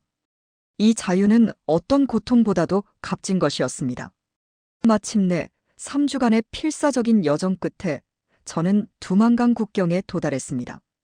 강은 얼어 있었지만 얼음은 매우 불안정해 보였습니다. 국경 경비대가 정기적으로 순찰하고 있었기 때문에 저는 이틀 동안 숨어서 상황을 관찰했습니다. 그리고 마침내 한밤중에 경비대의 순찰 간격이 길어지는 틈을 타 저는 목숨을 걸고 얼어붙은 강을 건너기 시작했습니다. 얼음은 제 예상대로 매우 약했고 몇 번이나 깨질 뻔했습니다. 한 번은 실제로 얼음이 깨져 허리까지 차가운 물에 빠지기도 했지만 간신히 다시 올라와 계속 나아갔습니다. 그 순간의 공포와 절박함은 말로 표현할 수 없습니다. 저는 오직 앞으로 그리고 앞으로만 나아갔습니다. 마침내 강의 중국 쪽 기슭에 도달했을 때 저는 무릎을 꿇고 울었습니다. 그것은 안도의 눈물이자 모든 것을 뒤로하고 떠나온 슬픔의 눈물이었습니다. 저는 북한을 탈출했지만 동시에 제 가족, 제 고향, 그리고 제 과거의 모든 것을 영원히 떠나온 것이었습니다. 중국에서의 첫 며칠은 또 다른 생존 투쟁이었습니다. 저는 언어도 모르고 지리적으로도 낯선 환경에서 계속 숨어 다녀야 했습니다. 중국 공안에게 발각되면 북한으로 강제 송환될 위험이 있었기 때문입니다. 그러나 운 좋게도 저는 연변 지역의 한 조선족 가정을 만났고 그들은 저를 임시로 숨겨주었습니다. 그 가정은 제가 북한에서 온 탈북자라는 것을 알고 도움을 주었습니다. 그들은 위험을 무릅쓰고 저에게 음식과 옷, 그리고 머물 곳을 제공했습니다. 그리고 더 중요하게는 그들이 탈북자 지원 네트워크와 연결해 주었습니다. 이 네트워크는 북한 인권단체와 연결되어 있었고 탈북자들을 한국이나 다른 안전한 국가로 이동시키는 데 도움을 주고 있었습니다. 네트워크의 활동가를 만났을 때 저는 제 정체와 교화소에서의 경험, 특히 여성 사형수들에 대한 잔인한 처우에 대해 모두 털어놓았습니다. 제 이야기를 들은 활동가는 크게 충격을 받았고 이것이 매우 중요한 정보라며 빨리 안전한 곳으로 저를 데려가야 한다고 말했습니다. 그러나 중국에서 한국까지 가는 길은 멀고 위험했습니다. 저는 위조 서류와 함께 베트남, 라오스, 그리고 마침내 태국까지 이동해야 했습니다. 이 여정은 3개월 넘게 걸렸고 매 순간이 체포와 북송의 위험을 안고 있었습니다. 저는 트럭 뒷칸에 숨어 국경을 넘기도 했고 정글 속을 며칠씩 걷기도 했습니다. 때로는 다른 탈북자들과 함께 이동했고 때로는 혼자서 낯선 도시를 헤매기도 했습니다. 마침내 2017년 여름 저는 태국 방콕에 도착했습니다. 그곳에서 저는 한국 대사관에 보호를 요청했고 제가 북한 교화소의 전직 간수이며 중요한 정보를 가지고 있다고 밝혔습니다. 대사관 직원들은 처음에는 의심스러워했지만 제가 상세히 설명한 북한 교화소 시스템과 여성 사형수들에 대한 처우는 그들의 관심을 끌기에 충분했습니다. 2개월간의 심사와 조사 끝에 저는 마침내 한국 입국 허가를 받았습니다. 2017년 9월 저는 인천공항을 통해 대한민국 땅을 밟았습니다. 그것은 제 인생에서 가장 감격스러운 순간 중 하나였습니다. 비로소 저는 제가 알고 있는 끔찍한 진실을 안전하게 세상에 알릴 수 있게 된 것입니다. 한국에 도착한 후 저는 국가정보원과 통일부의 조사를 받았습니다. 그들은 제 신원과 북한에서의 경험을 철저히 검증했습니다. 저는 모든 것을 솔직하게 이야기했습니다. 교화소에서의 제 역할, 여성 사형수들에 대한 처우, 그리고 하체 구속구 시간 규정의 실제 목적까지. 조사관들은 때로 제 이야기를 믿기 어려워했지만 제가 제공한 세부 정보와 북한 내부 시스템에 대한 지식은 제 증언의 신빙성을 뒷받침했습니다. 그 후 저는 하나원에서 3개월간의 적응 교육을 받았습니다. 그곳에서 저는 한국 사회와 문화, 경제 시스템에 대해 배우고 새로운 삶을 준비했습니다. 동시에 심리 상담을 통해 제가 겪은 트라우마를 조금씩 극복해 나갔습니다. 하지만 미선, 영희, 그리고 다른 많은 여성 사형수들의 얼굴은 여전히 제 꿈에 자주 등장합니다. 하나원을 수료한 후 저는 서울 남부의 작은 아파트에 정착했습니다. 정부의 정착 지원금으로 기본적인 생활을 시작했고 조금씩 한국 사회에 적응해 나갔습니다. 처음에는 모든 것이 낯설고 두려웠습니다. 북한과 한국은 같은 언어를 사용하지만 문화적으로는 너무나 달랐기 때문입니다. 특히 현대기술과 자본주의 경제 시스템은 제게 큰 도전이었습니다. 그러나 저에게는 더 중요한 사명이 있었습니다. 그것은 북한의 여성 사형수들이 겪는 끔찍한 인권 유린의 실상을 세상에 알리는 것이었습니다. 하나원 시절부터 저는 북한 인권단체들과 접촉을 시작했고 그들에게 제 경험과 목격한 사실들을 이야기했습니다. 처음에는 신중하게 접근했습니다. 제 신원이 노출되면 북한에 남아있는 가족들이 위험에 처할 수 있었기 때문입니다. 그래서 저는 익명으로 그리고 비공개 모임에서만 증언을 시작했습니다. 인권단체 활동가들과 연구자들은 제 이야기에 깊은 관심을 보였고 특히 하체 구속구 시간 규정과 그 목적에 대한 제 증언은 그들에게 새롭고 충격적인 정보였습니다. 이 시기에 저는 제 경험을 체계적으로 정리하기 시작했습니다. 교화소에서의 일상, 여성 사형수들의 처우, 비밀 문서에서 발견한 정보 등을 모두 글로 남겼습니다. 이것은 나중에 공식 증언과 보고서의 기초가 되었습니다. 글을 쓰는 과정은 때로 매우 고통스러웠지만 동시에 치유의 과정이기도 했습니다. 2018년 중반 저는 좀 더 적극적으로 활동하기 시작했습니다. 북한 인권단체의 소개로 저는 국제인권단체의 대표들과 만남을 가졌습니다. 그들은 제 증언이 매우 중요하다고 강조했고 유엔 북한 인권조사위원회에 제출할 보고서에 제 사례를 포함시키고 싶다고 말했습니다. 이 시점에서 저는 중대한 결정을 내려야 했습니다. 국제무대에서 증언하는 것은 제 신원이 완전히 노출됨을 의미했고 이는 북한에 있는 제 가족들에게 심각한 위험을 초래할 수 있었습니다. 하지만 동시에 이것은 북한의 인권 상황을 개선하는 데 큰 기여를 할 수 있는 기회였습니다. 몇 달간의 고민 끝에 저는 마침내 제 얼굴과 이름을 공개하고 증언하기로 결심했습니다. 이것은 엄청난 용기가 필요한 결정이었지만 미선, 영희, 그리고 다른 수많은 희생자들의 목소리가 되어야 한다는 책임감이 저를 이끌었습니다. 그들의 고통과 희생이 세상에 알려져야만 했습니다. 2019년 초 저는 처음으로 국제인권 컨퍼런스에서 공개 증언을 했습니다. 제네바에서 열린 이 행사에는 전 세계 인권 활동가들과 언론인들이 참석했습니다. 저는 떨리는 목소리로 하지만 분명하게 제가 목격하고 경험한 북한 교화소의 실상, 특히 여성 사형수들에 대한 잔인한 처우와 그 목적에 대해 증언했습니다. 여성 사형수들의 하체를 9시간 동안 구속하는 것은 단순한 형벌이 아닙니다. 그것은 그들의 신체에서 특정 물질을 추출하기 위한 계획된 고문입니다. 이 물질은 북한 최고위층의 건강과 장수를 위해 사용됩니다. 인간의 존엄성을 완전히 무시한 이 시스템은 반드시 세상에 알려져야 합니다. 제 증언은 국제사회에 큰 충격을 주었습니다. 많은 언론이 이 이야기를 보도했고, 인권단체들은 북한에 대한 더 강력한 압박을 촉구했습니다.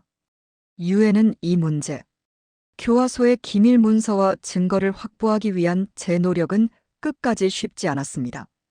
탈출을 결심한 후 저는 어떻게든 제가 알게 된 끔찍한 진실에 대한 증거를 가지고 나가야 한다고 생각했습니다.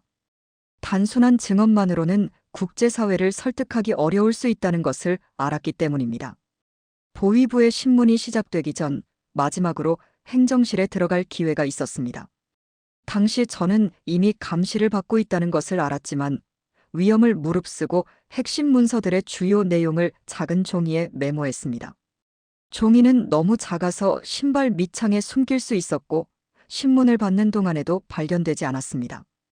또한 저는 제가 직접 작성한 보고서들의 사본도 확보하려 했습니다. 여성 사형수들의 하체 구속 후 상태 변화에 대한 제 기록은 그 자체로 중요한 증거였기 때문입니다. 다행히 교화소 시스템의 관료적 특성 덕분에 모든 보고서는 여러 부서에 복사본이 보관되어 있었고 저는 의무실에서 몇 장을 몰래 가져올 수 있었습니다. 탈출 과정에서 가장 어려웠던 것은 이 귀중한 증거들을 안전하게 보존하는 일이었습니다. 두만강을 건너기 전 저는 문서들을 방수 비닐에 싸서 몸에 단단히 붙였습니다. 강물에 빠졌을 때조차 저는 그 증거를 지키기 위해 필사적이었습니다. 그것은 단순한 종이가 아니라 북한에서 희생된 수많은 여성들의 목소리였기 때문입니다. 중국에서의 도피 생활과 태국을 거쳐 한국에 도착하는 전 과정에서 이 문서들은 제 몸에서 떨어진 적이 없었습니다. 한국에 도착했을 때 문서는 이미 많이 손상되어 있었지만 여전히 판독 가능한 상태였습니다. 국가정보원은 이 증거의 가치를 즉시 인식했고 문서의 진위 여부를 확인하기 위한 철저한 조사를 진행했습니다. 조사 결과 제가 가져온 문서들은 진짜로 확인되었습니다. 그것은 북한 정권의 잔혹한 실험에 대한 직접적인 증거였고 제 증언의 신빙성을 크게 높였습니다. 특히 여성 사형수들의 상태 변화를 기록한 보고서와 생존인자 추출 프로토콜에 관한 메모는 국제 인권단체들에게 매우 중요한 자료가 되었습니다. 그러나 문서 자체보다 더 가치 있었던 것은 제가 실제로 목격하고 경험한 사실들이었습니다. 저는 이 시스템의 내부자였고 그 작동 방식을 직접 보았습니다. 저의 상세한 증언은 문서가 보여주지 못하는 인간적 측면, 특히 여성 사형수들이 겪은 실제 고통을 생생하게 전달할 수 있었습니다. 한국에 정착한 후 저는 북한 인권단체의 도움을 받아 이 증거와 증언을 체계적으로 정리하기 시작했습니다. 증언은 녹음되고 기록되었으며 제가 가져온 문서들은 전문가들에 의해 분석되었습니다. 이 과정은 몇 개월이 걸렸지만 결과적으로 북한의 인권 유린에 대한 강력한 증거 자료가 만들어졌습니다. 2018년 말 저는 이 자료를 바탕으로 유엔 북한 인권조사위원회에 공식 증언을 제출했습니다. 증언은 하체 구속구 시간 규정의 실제 목적과 그것이 여성 사형수들에게 미치는 영향, 그리고 북한 정권이 이를 어떻게 체계적으로 시행하고 있는지에 대한 상세한 설명을 포함하고 있었습니다. 유엔 조사관들은 저의 증언에 큰 충격을 받았고 추가 인터뷰를 요청했습니다. 그들은 특히 이 규정이 얼마나 광범위하게 적용되고 있는지, 그리고 얼마나 오랫동안 시행되어 왔는지에 관심을 보였습니다.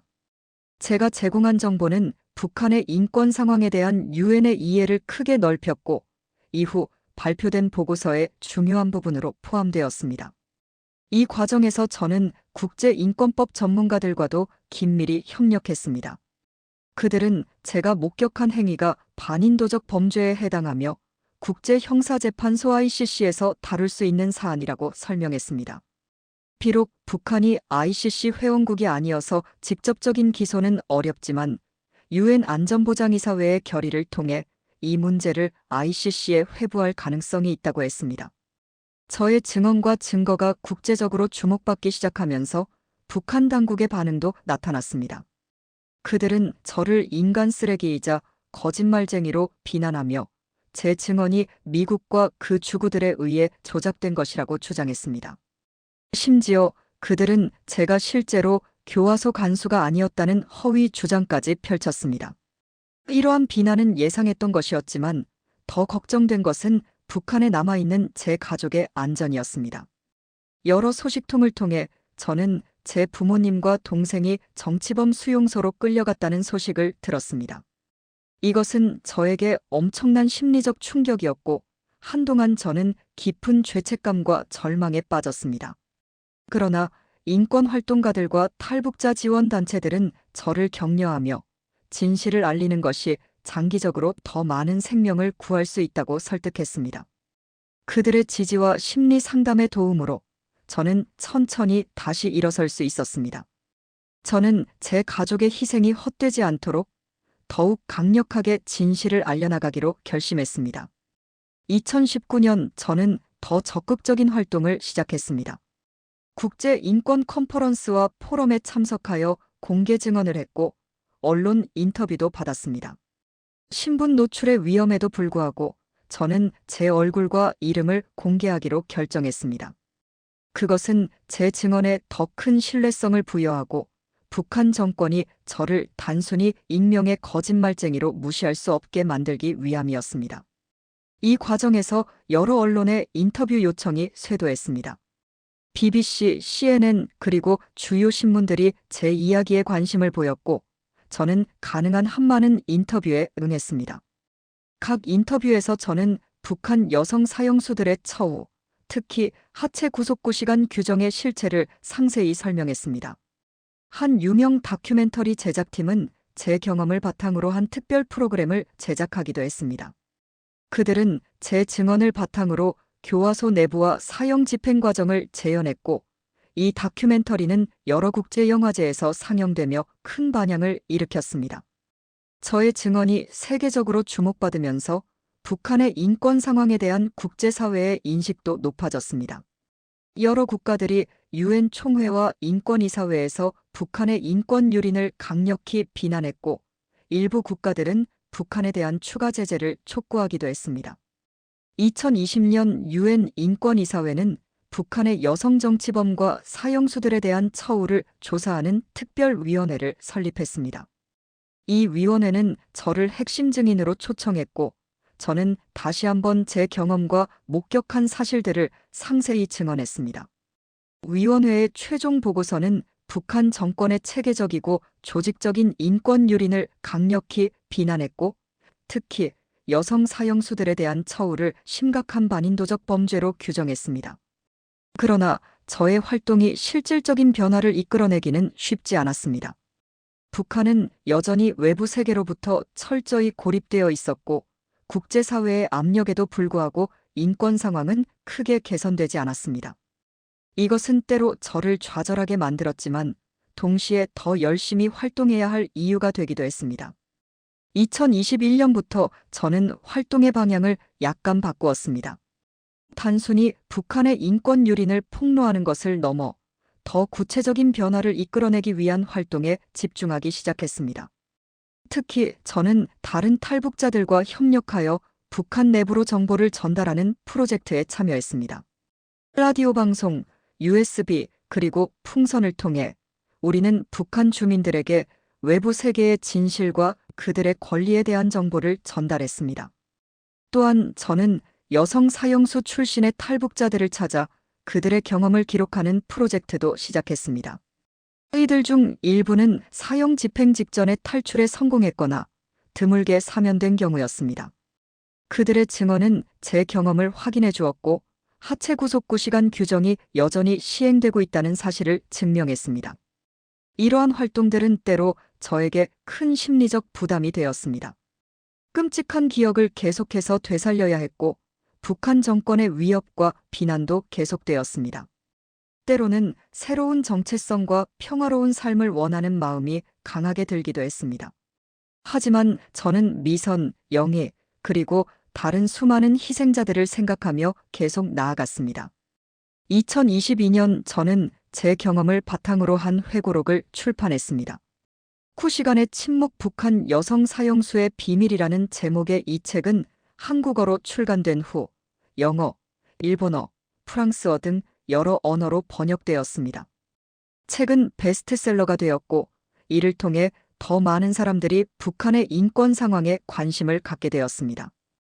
회고록 출간 이후 저는 전 세계를 다니며 강연 활동을 했습니다. 대학, 인권단체, 정부기관 등 다양한 곳에서 제 경험과 북한의 인권 상황에 대해 이야기했습니다. 이 과정에서 저는 많은 젊은이들이 북한 인권 문제에 관심을 갖게 되는 것을 보았고 이것이 저에게 큰 희망이 되었습니다. 이런 활동들을 통해 저는 점차 제 내면의 상처도 치유해 갔습니다. 처음에는 끔찍한 기억을 이야기할 때마다 악몽에 시달렸지만 시간이 지날수록 그것은 트라우마 치유의 과정이 되었습니다. 특히 제 이야기가 실제로 변화를 만들어내고 있다는 사실이 저에게 큰 위안이 되었습니다.